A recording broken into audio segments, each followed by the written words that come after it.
तपाईहरू आजसम्म कुन पार्टीमा घुम्नुभयो, कुन पार्टीको झन्डा उठाउनुभयो, कसको पेट्रोल लिनुभयो, कसको पैसा लिनुभयो, कसको मासु दारू खानुभयो, सब थोक बिर्सेर तपाईँ आज आफ्नो माइन्डलाई फ्रेस पार्नु र एकछिन सोच्नु, छातीमा हात राखेर तपाईँ आफ्नै भित्र सोच्नु कि यो देश बनाउनको लागि कुन पार्टीलाई भोट दिने हो भने यो देश बन्ने छ। हामीलाई पार्टी बनाउनु छैन, हामीलाई देश बनाउनु छ। त्यसैले एकचोटि यो छातीमा हात राखेर पक्कै सोच्नु होला र यो पुराना पार्टीहरू दलहरू जुन 76 जना जेनजीलाई हत्या गरिदिए, स्कुलको ब्याग बोकेका बच्चाहरूलाई हत्या गरिसके, 62-63 को जनआन्दोलनमा 17,000 मान्छेले मारिदिए, लाखौँलाई बेघर गरिदियो, लाखौँलाई गरिबीमा धकेलिदियो। त्यस्ता पुरानै पार्टीलाई तपाईहरूले भोट दिनुहुन्छ कि नयाँ जोस उमङ्ग भएका युवाहरूमा भोट दिनुहुन्छ? यो पुरानो पार्टीहरू हाम्रो बाजे बाउ र हाम्रो 3 पुस्तादेखि राज गरिरहेछ हाम्रो देशमा र शासन चलाइरहेछ। तर के परिवर्तन ल्यायो?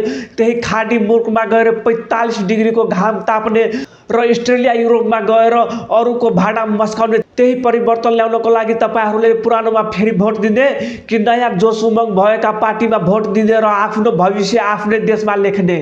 तपाईहरूको सोचमा होला कि होइन यो एमाले काङ्ग्रेस माओवादीमा मेरो बाउ बाजे समेत थियो र म पनि त्यसै कारण छु। त त्यस्तो भरमा नपर्नु। तपाईँको बाउ बाजे र हाम्रो बाउ बाजे पालामा बट्टमवाला नोकिया मोबाइलहरू थियो, सदा सेट मोबाइलहरू थियो। तर हाम्रो जमानामा स्मार्ट मोबाइल छ जो प्रत्येक 6 महिना 3 महिनामा अपडेट भइरहन्छ।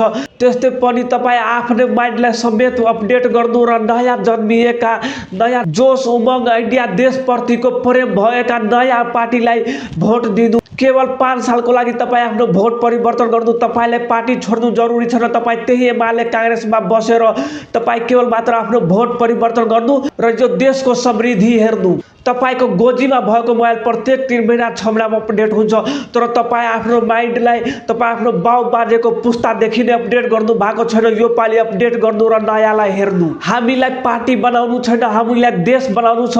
हामीलाई देश चाहिएको हो, पार्टी चाहिएको होइन। सो प्लिज दारू मासु पैसा खानु सबैको, तर भोट दिनु नयाँ जोस उमङ्ग भएका नयाँ पार्टीलाई मात्र। तपाईँको एउटा भोटले तपाईँको छोराछोरीको भविष्य निर्धारण गर्नेछ कि तपाईँ आफ्नो छोराछोरीलाई त्यही खाडी मुलुक अस्ट्रेलिया युरोपमा भाडा मस्काउँदै हेर्न चाहनुहुन्छ कि तपाईँ आफ्नो छोराछोरीलाई आफ्नै देशमा केही गरेर खाने भविष्य देख्न चाहनुहुन्छ?